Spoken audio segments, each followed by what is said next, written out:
Hello, year 5, 6, parents and teachers. Today we are going to explore the rights that the United Nations has granted every child on this planet, regardless their race, religion, or ability. You might be thinking, why do children have rights? Children have rights because we're special and unique.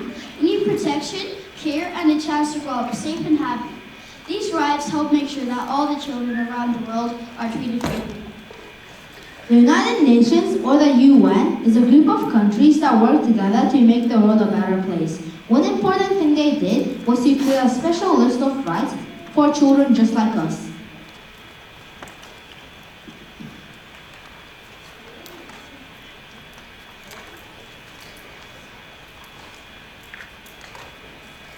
Hi everyone, I'm Ray. I go to school every day and learn new things. I wish I could go to school like Ray, but my family can't afford it. Where I live in remote Catalan, there are no schools nearby and I have to walk for hours and it's not safe. I have to cook and clean for my family all day. I wish I could go to school like Ray. I live in a place where floods are fighting, school is closed in our country, and it's not safe to go outside. Now, let's pause for a moment. Education is a right that every child should have. It helps us learn, grow, and have better opportunities in life. Education has the power to change our lives and the lives of our families for the better. Education should be affordable for everyone, so that even the poor can attend school. Accessible education means that even people in remote areas can have a chance to learn. Education is the key to ending child labor, giving every child a chance to learn. Education is a beacon of hope in places affected by conflict, like Ukraine and Afghanistan, paving the way for a brighter future.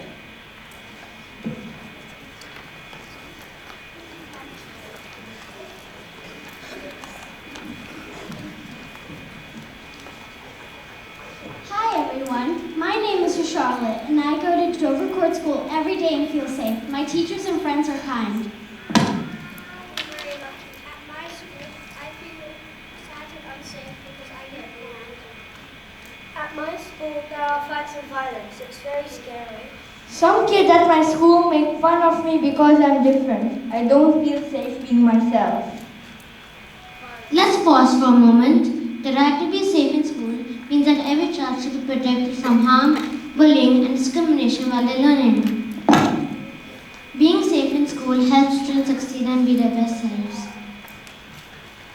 School should be safe places where children can learn and grow without fear. Violence in school is wrong. We need to make sure our schools are peaceful and safe. School should be places where we celebrate diversity and where we're all respected. Being safe in school is not just a wish, it's a right for every child. We must come together to ensure that everyone feels safe, welcoming, and nurturing for all children.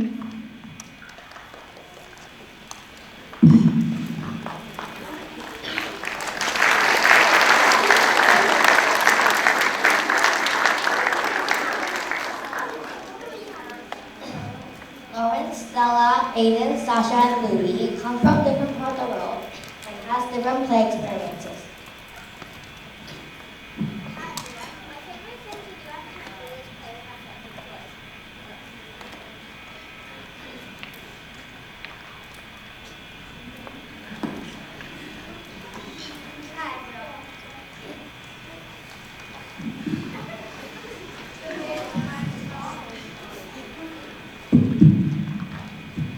Hi everyone, my favorite thing to do is play with my friends and toys after school. I absolutely love Roblox. It's so much fun!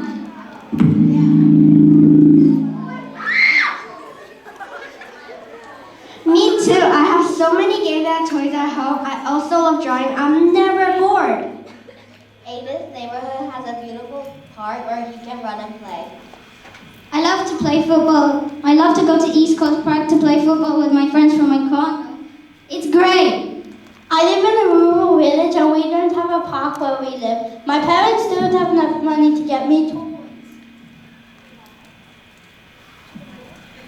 Louis is from a conflict-affected region where it's not safe to play outside.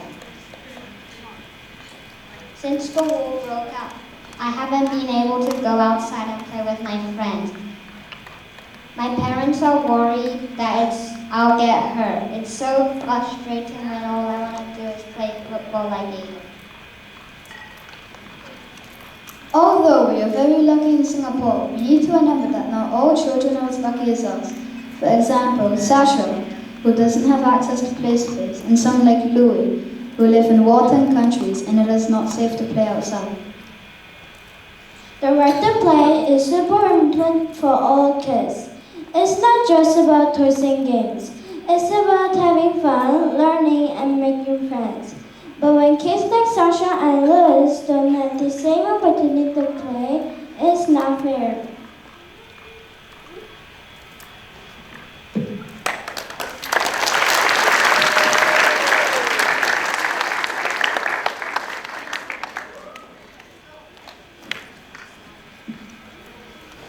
I feel I can do all kind of fun activities. I don't get sick often as I make sure I keep myself safe. I love to play football with my friend. It is great for exercise.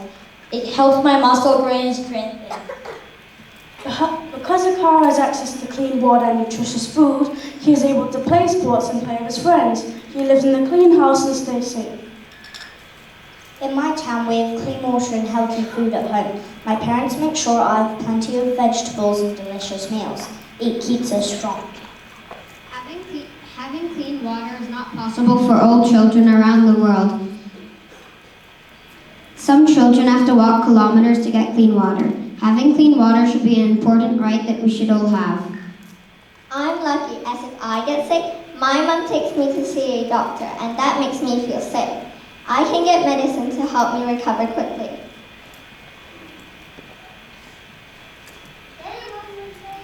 Many children are lucky to live in a place with access to free or cheap medical care. Unfortunately, many children don't have access to a doctor or medicine, and this leads them to being sick for longer. We should all be able to visit a doctor for help. We have piping cleaners so I can play outside every day. We don't have much pollution in my town and I don't have any breathing issues. With the rise in air pollution, it's getting dangerous to go outside. Some children have to stay inside and work all day.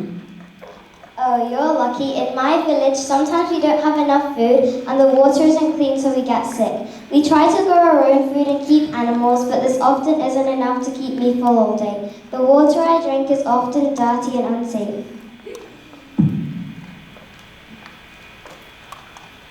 Good health is super important for all kids. Helps us feel strong, play, learn, and dream big. When kids like Simran don't have access to good health, it's hard to do all those things.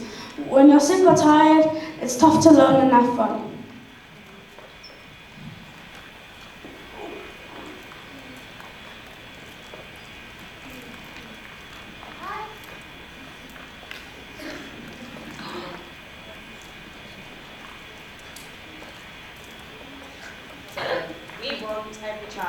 We want every child to have a safe and bright future. Good health helps children like us grow, learn, and stay safe.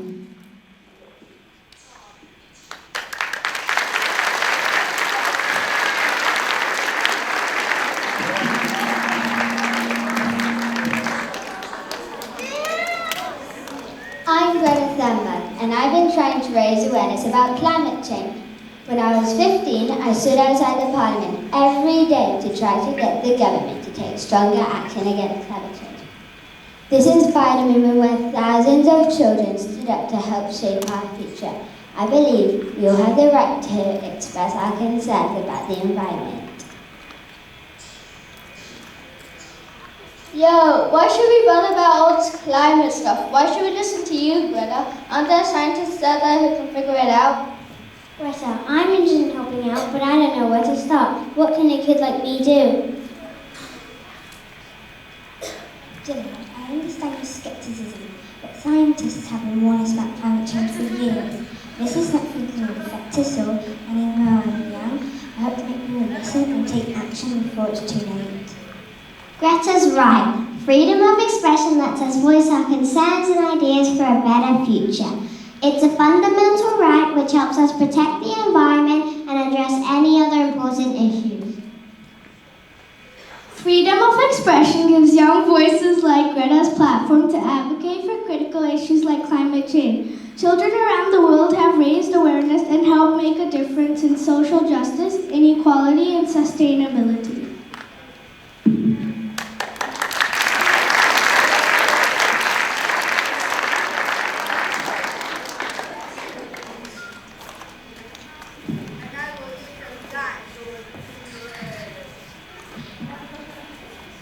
We as children have the right to be heard and speak up for what we want. In school, we have our student agencies to help with this, but one girl fought to be heard so that she and many other girls could go to school. Hello, I'm Malala, and we were born in Mingora, Pakistan, July 12, 1997. Welcoming a baby girl is not always a cause of celebration in Pakistan.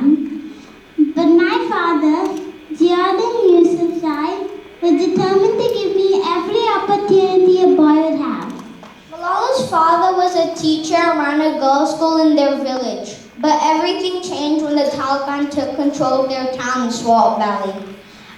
I loved going to school and learning new things, but then the extremists banned many things like owning a television or playing music, and enforced harsh punishments for those who defied their orders. And they said girls could no longer go to school.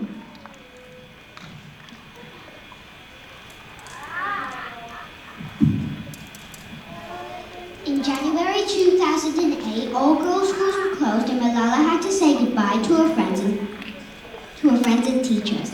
This made her upset, so she began to speak up publicly on behalf of girls and the right to go to school. But this made her a target.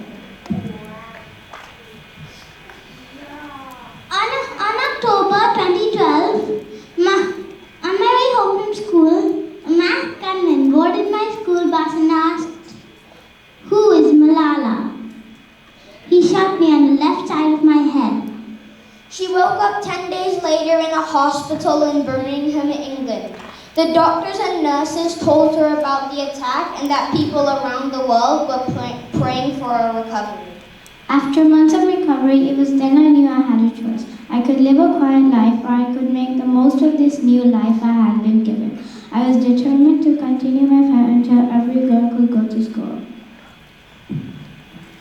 With her father, who had always been her ally and inspiration, Malala established Malala Fund, a charity dedicated to giving every girl an opportunity to achieve a future she chooses. In recognition of their work, she received the Nobel Peace Prize in December 2014 and became the youngest ever Nobel laureate.